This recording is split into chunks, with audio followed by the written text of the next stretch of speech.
오늘 은혜 받으실 하나님의 말씀은 시편 23편 1절에서 6절까지 말씀입니다.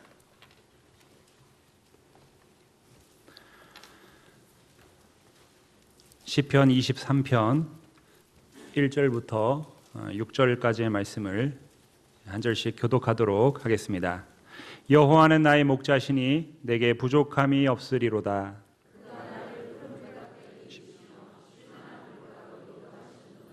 내 영혼을 소생시키시고 자기 이름을 위하여 의의 길로 인도하시는도다.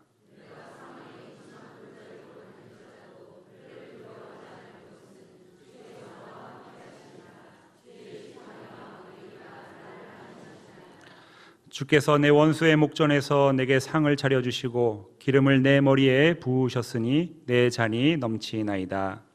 내 평생의 선하심과 인자하심이 반드시 나를 따르리니 내가 여호와의 집에 영원히 살리로다. 아멘. 오늘은 조용성 선교사님께서 하나님의 말씀 증거해 주시겠습니다. 할렐루야. 아마 기독교에 입문한 사람들 치고 시편 23편의 설교를 듣지 않은 사람이 없었을 것입니다. 저도 목회자가 되고 난 다음, 그리고 어릴 적부터 신앙생활을 했을 때 많은 설교를 들었던 본문이 시편 23편이었습니다. 그런데 여러분 시편은 150편으로 되어 있습니다. 그런데 시편 23편이 시편 150편의 본론입니다. 그래서 시편을 연구하는 사람들 가운데 시편 사상을 연구하기 위해서는 시편 23편이 중심축에 놓여 있다는 것을 늘 시편 사상을 연구하는 사람들이 고민하고 또 시편 23편을 잘 중심축에 놓고 해석하는 것이 굉장히 중요합니다. 여러분, 우리는 시편 23편을 이해하기 위해서는 우리가 시편 23편이 신학적으로 놓여있는 중요한 위치를 잘 이해하는 것이 굉장히 중요합니다. 우리는 시편 23편을 이해하기 위해서는 우리는 시편 22편을 주목해서 보는 것이 굉장히 중요한 의미를 가지고 있습니다.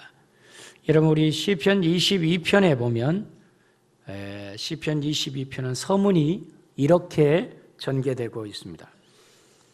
내 하나님이여 내 하나님이여 어찌하여 나를 버리시나이까. 나를 멀리하여 돕지 아니하시며 내 신음하는 소리를 듣지 아니하시나이까. 내 하나님이여 내가 낮에도 부르짖고 밤에도 잠잠하지 아니하오나 응답하지 아니하시나이다. 이 본문이 6절의 말씀으로 보면 나는 벌레요 사람이 아니라 사람의 비방거리요 백성의 조롱거리이다. 나를 보는 자는 다 나를 비웃으며 입술을 비축거리고 머리를 흔들며 그가 여호와께 의탁하니 구원하실 걸 그가 기뻐하시니 건지실 걸 하나이다. 여러분 12절의 말씀에 보니까 많은 황소가 나를 에워싸며 바산의 힘싼 소들이 나를 둘러쌌으며 내게 그 입을 벌림이 찢으며 부르짖는 사자 같나이다. 16절의 말씀에 보니까 개들이 나를 에워쌌으며 악한 무리가 나를 둘려 내 수족을 찔렀나이다. 내가 모든 뼈를 설 수 있나이다. 그들이 나를 주목하여 보고 내 겉옷을 나누며 속옷을 제비 뽑나이다. 여러분 시편 22편을 주목해서 보면 어디에서 많이 들었던 절규를 이 본문 속에서 유추해 볼 수 있습니까? 그것은 바로 예수님께서 십자가에서 마지막 골고다에서 절규했던 이 절규가 시편 22편에 이미 예언되어 있었던 것을 예수님이 성취하신 것을 놓치지 않고 본문을 보셔야 됩니다. 그래서 저는 시편 22편을 갈보리산의 노래라고 그렇게 부르고 싶습니다. 여러분 우리는 시편 23편을 150편의 중심이라고 제가 서문에 말씀드렸는데 그리하면 왜 중심이 되는가? 우리는 시편 24편으로 이 본문을 잠깐 한번 주목해서 보실 수 있기를 바랍니다. 시편 24편 7절에서 10절의 말씀 우리 한번 다 같이 읽기를 시작합니다. 시편 24편 7절에서 10절 시작.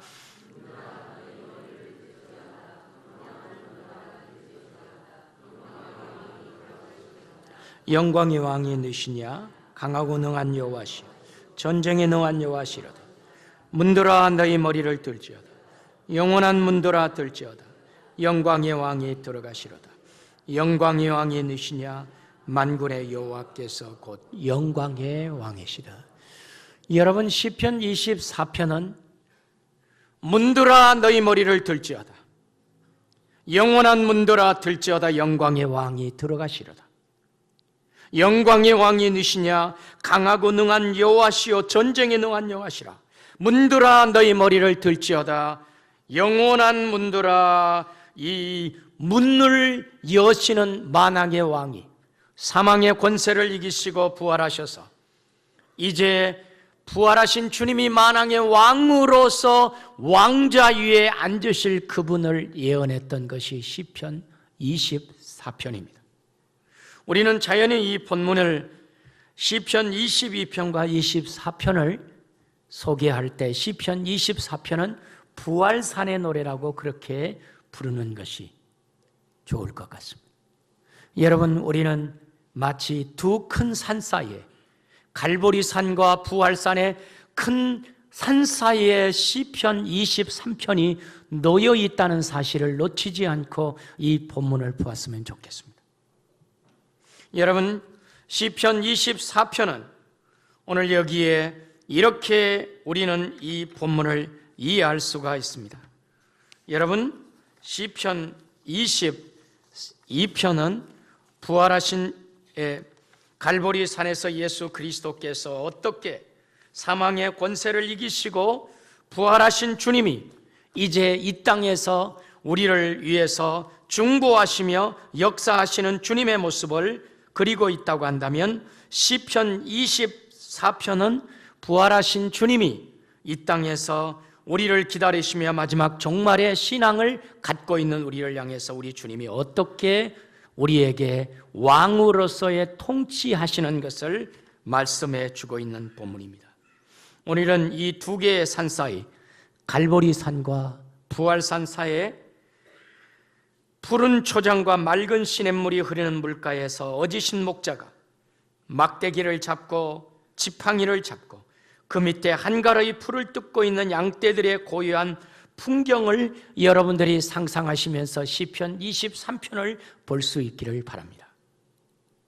여러분, 시편 22편은 그리스도께서 죽으시고 부활하신 후 만왕의 왕으로 재림하실 때까지, 그 기간이 언제인지 모르지만 시편 23편은 이 22편과 24편의 그 부활산과 갈보리산 사이에 오늘에 사는 우리를 향해서 여호와를 나의 목자로 삼고 살아가는 우리 일산 신성교회 사랑하는 성도 여러분 한 분 한 분들을 향하여 오늘도 주님께서 여호와를 나의 목자로 삼고 살아가는 사람들이 어떻게 살아가야 될 것인가, 현재의 이야기를 설명하고 있는 것입니다.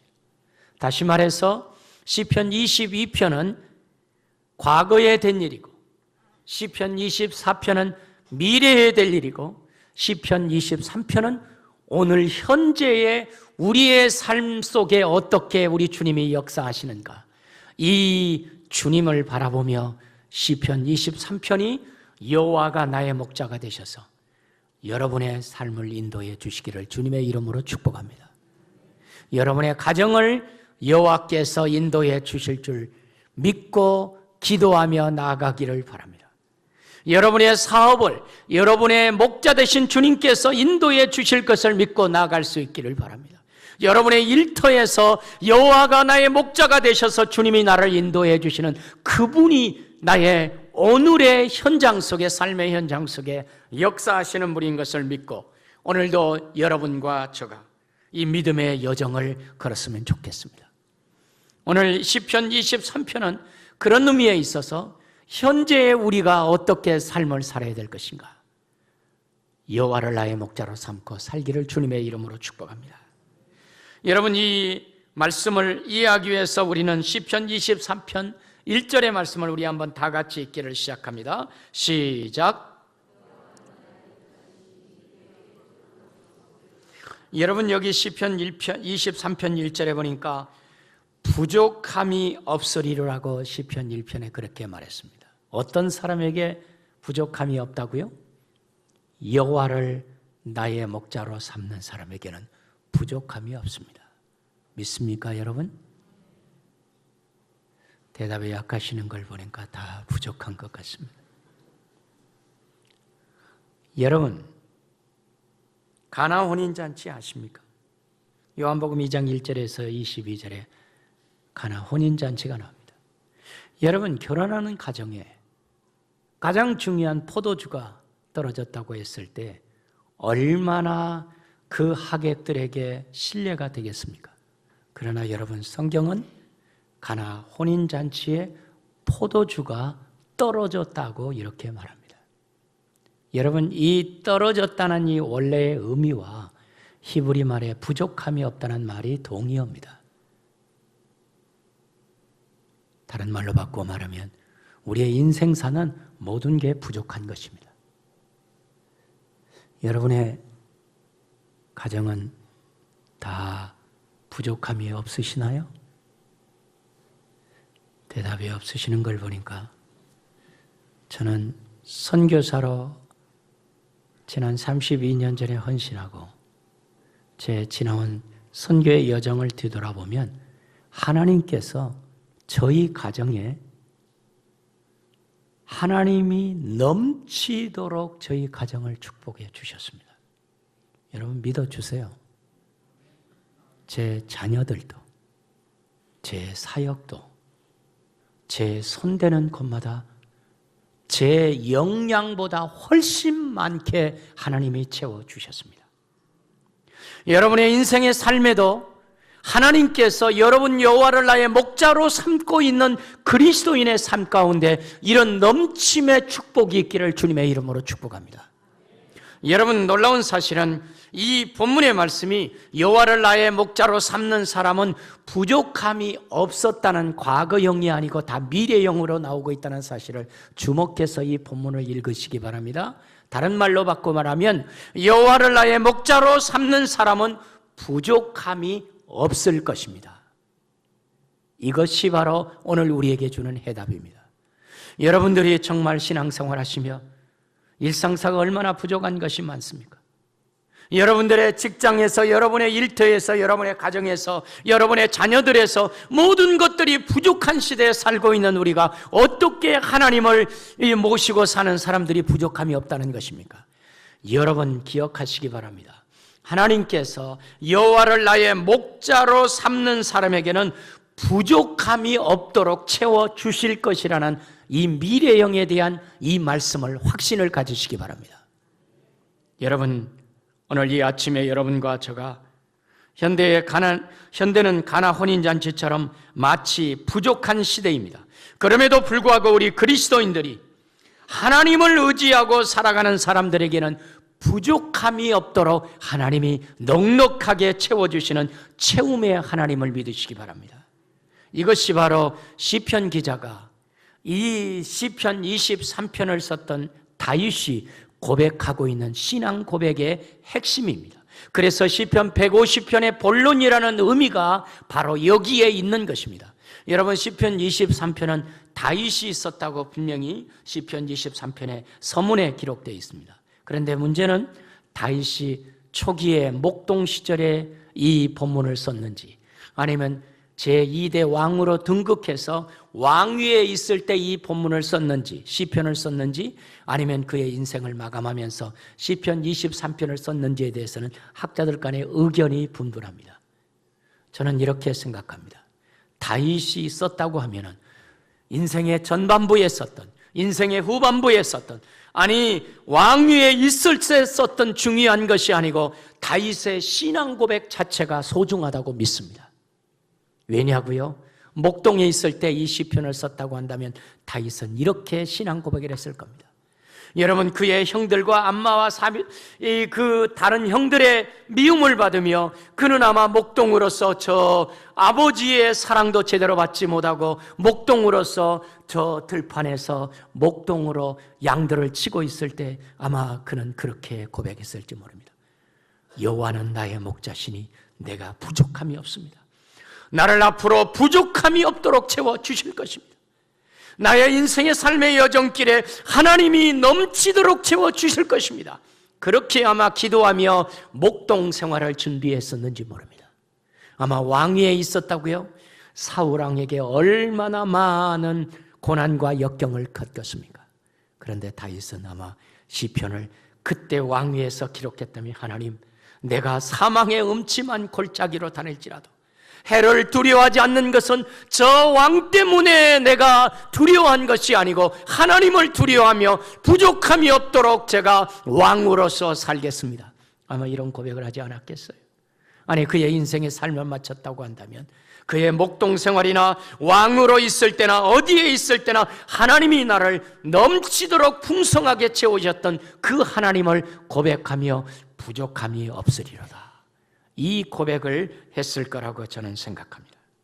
두 번째로는 다윗은 여호와를 나의 목자로 삼았을 때 2절의 말씀에 이렇게 말하고 있습니다. 우리 한번 2절의 말씀을 다 같이 읽기를 시작합니다. 시작.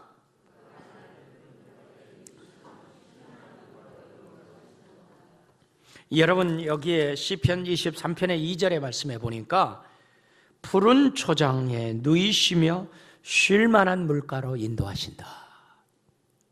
여러분, 여기에 두 가지 동사가 굉장히 중요한 동사가 있습니다. 하나는 누이시며라는 동사입니다.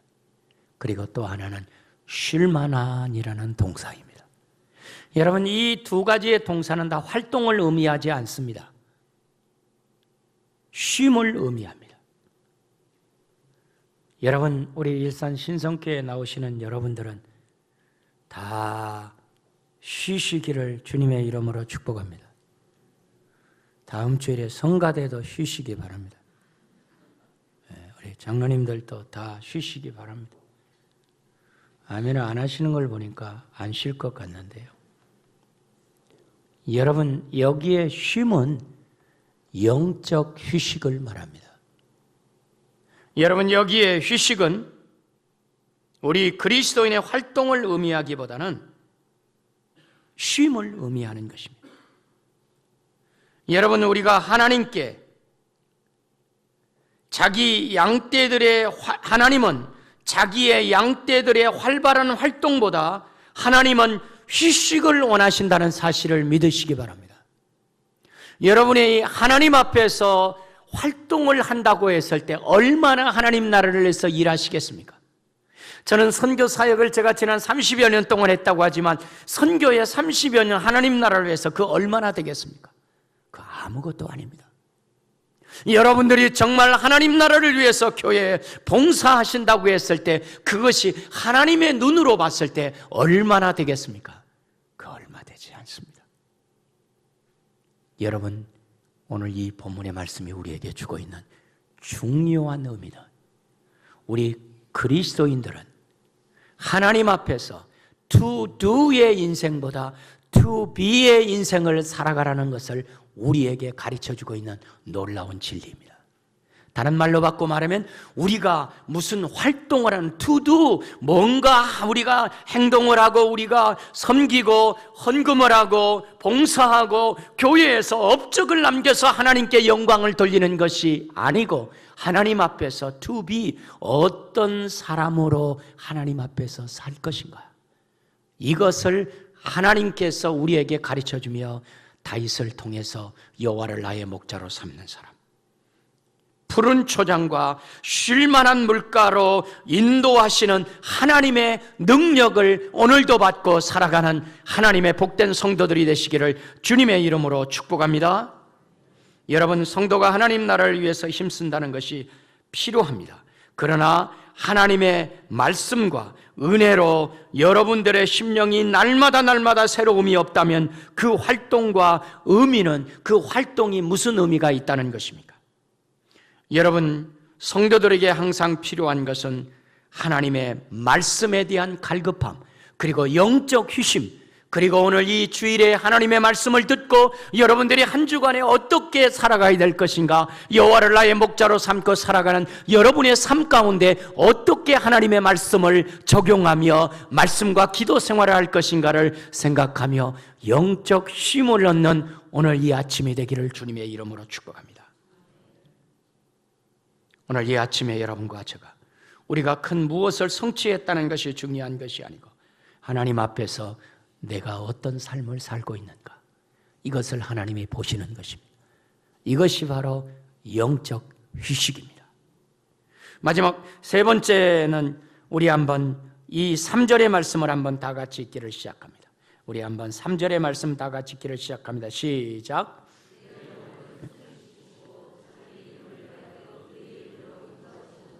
여러분, 내 영혼을 소생시키시고 자기 이름을 위하여 의의 길로 인도하신다. 여러분, 여기에 중요한 단어가 의의 길입니다. 여러분, 여기에 의의 길은 넓은 길이 아니고 좁은 길을 말하고 있습니다. 여러분, 여기에 의의 길은 평탄한 길이 아니고 돌짝밭 같은 길입니다.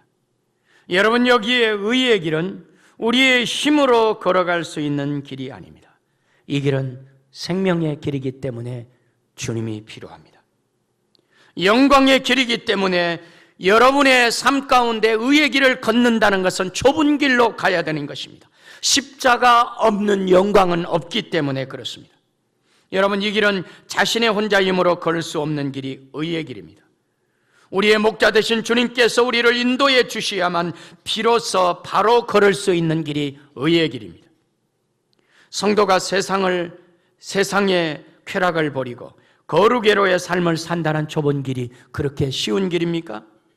남들이, 세상 사람들이 가는 곳에 함께 가는 것은 쉽지만 그 길을 뿌리치고 믿음의 길로, 하나님의 말씀의 길로, 주님이 원하시는 길로 간다는 것이 그렇게 성도들이 쉬운 길입니까? 결코 그렇지 않습니다. 오늘 이 아침에 여러분과 제가 거룩외로의 삶을 산다는 것은 좁은 길을 가는 것입니다. 거룩외로의 삶을 산다는 것은 날마다 우리가 하나님의 말씀을 붙잡고 주님을 의지하며 가야 되는 것입니다. 여러분의 삶 가운데 내 믿음과 절개를 하나님 나라를 위해서 내 목숨까지 버려야 되겠다고 생각하며 살아가는 성도들을 향하여 오늘 주시는 말씀이라고 생각합니다. 여러분, 의의 길로 걷기를 주님의 이름으로 축복합니다. 제가 어릴 때 고등학교 시절에 고신의 한상동 목사님, 이분이 추록 성도입니다. 아마 고신의 이 장로교 고신의 한상동 목사님은 아마 전설적인 인물이기 때문에 모르는 분이 없습니다. 제가 고등학교 시절에 이분이 설교를 할 때 들은 적이 한 번 있습니다. 참, 이분은 평양에서 옥고를 치르고 주기철 목사님, 손양한 목사님 다 순교하셨는데 이분은 순교를 하지 않고 추록을 했습니다. 나오셨습니다. 여러분, 기독교 100년사에 한상동 목사님의 이야기가 나옵니다. 그런데 이 한 목사님이 추록하셔서 설교를 하시는데 이렇게 말씀을 하세요. 저는 제가 어릴 때 들었던 말씀이지만 이 말씀이 지금도 제 가슴에 있습니다. 여러분, 순교는 하나님이 힘 주시면 순간 할 수 있지만 믿음의 절개를 지키고 끝까지 예수를 부인하지 않는 것은 어렵습니다. 여러분, 이분의 신앙 고백입니다. 다시 한번 반복합니다. 여러분의 신앙의 삶 가운데 순교는 하나님의 힘 주시면 순간 할 수 있습니다. 그러나 믿음의 절개를 지키고 끝까지 예수를 부인하지 않고 주님이 우리를 부르시는 순간까지 믿음의 걸음을 걷는 의의 길은 그렇게 쉬운 일이 아닌 것입니다. 오늘 이 아침에 여러분과 제가 우리는 순교는 못할지라도 내가 예수를 믿고 믿음 생활을 하며 의의 길을 걷는다는 것이 무엇인가? 그것은 바로 여러분과 저가 좁은 길을 걷고 세상 사람들과 타협하지 아니하고 말씀대로 우리 주님의 능력으로 살아가는 이 의의 길로 살아가는 믿음의 성도들이 되시기를 주님의 이름으로 축복합니다. 마지막 세 번째는 주께서 나와 함께 하신다고 하는 4절의 말씀을 우리 한번 큰 소리로 읽고 이 본문의 말씀을 마치고 싶습니다. 우리 한번 4절의 말씀을 다 같이 읽기를 시작합니다. 시작.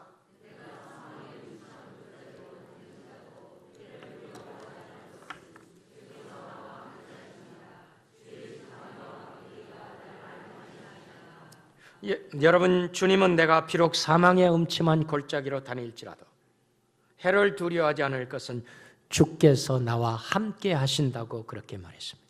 임마누엘의 하나님이십니다. 여호와를 나의 목자로 삼고 사는 사람은 임마누엘의 하나님이 되심을 믿으시기 바랍니다. 이 말씀은 성도가 사망의 음침한 골짜기를 다닐 때 특별히 하나님께서 우리를 인도해 주신다는 사실을 믿으시기 바랍니다. 아무리 주님을 인도함을 받는 성도일지라도 항상 푸른 초장과 맑은 시냇가만 있는 것이 아닙니다. 여러분의 인생에 어려움과 고난과 또 아픔과 여러 가지 슬픔의 난관들이 있을 것입니다. 그러나 여러분, 이 무서운 그늘이 있을지라도 사망의 음침한 골짜기로 다닐지라도 시편 기자는 오늘 시편 23편 4절에 말씀에 사망의 음침한 골짜기로 다닐지라도 해를 두려워하지 않을 것은 주께서 나와 함께 하심이라고 말씀하신 이 위로의 말씀을 믿으시기 바랍니다. 여러분, 시편 23편의 고백은 평범한 삶 속에 이루어진 신앙 고백이 아닙니다. 다윗의 가정과 개인과 자녀의 압살롬의 반역과 사울에게 쫓김과 왕으로서 파란만장한 삶을 살았던 그의 삶의 여정을 낱낱하게 고백하는 것이 시편 23편입니다. 아마 한편의 화폭의 그림으로 말한다면 아마 고난으로 얼룩진 삶의 고백을 시편 23편이 다 고백하고 있다고 해도 과언이 아닐 것입니다. 사랑하는 우리 신성교회 성도 여러분, 우리의 인생사가 얼마나 고달픕니까? 매일매일의 삶 자체가 사망의 음침한 골짜기로 다니는 때가, 느낄 때가 여러분 있지 않습니까? 그러나 사랑하는 성도 여러분, 하나님께서는 나일 강변에 버려진 어린 핏덩이의 울음소리를 듣고 그 걸음을 바로의 궁전으로 인도해 주신 주님이심을 믿으시기 바랍니다. 불행에 불행을 만나 남편과 두 자녀를 잃고 외로운 그림자로 돌아서는 나오미의 걸음까지 인도해 주시는 하나님이신 것을 믿으시기 바랍니다. 여러분들의 인생의 삶에 우리가 살아가는 인생길은 마치 예루살렘에서 여리고로 강도 만난 사람처럼 우리가 불행의 불행을 만난 그런 인생의 처지를 겪은 사람들이 오늘 이 아침에 오늘 이 성전에 나오신 분이 있으시나요? 언제 불의를 만나 강도를 만날지 모르는 삶을 살아가고 있는 우리의 삶의 현장 속에 언제든 우리 주님이 고난을 통하여 우리를 가르쳐 주시는 시편 23편의 이 말씀을 여러분들이 묵상하며 승리할 수 있기를 주님의 이름으로 축복합니다. 비록 내가 사망의 음침한 골짜기로 다닐지라도 해를 두려워하지 않을 것은 주께서 나와 함께 하심이라. 임마누엘의 하나님을 믿으시기 바랍니다. 여러분, 고대 바벨론에서 예루살렘으로 향하는 길은 험한 길이었습니다. 여러분이 고대 바벨론이 바로 오늘의 퍼시아, 이란, 이라크에서 시리아에서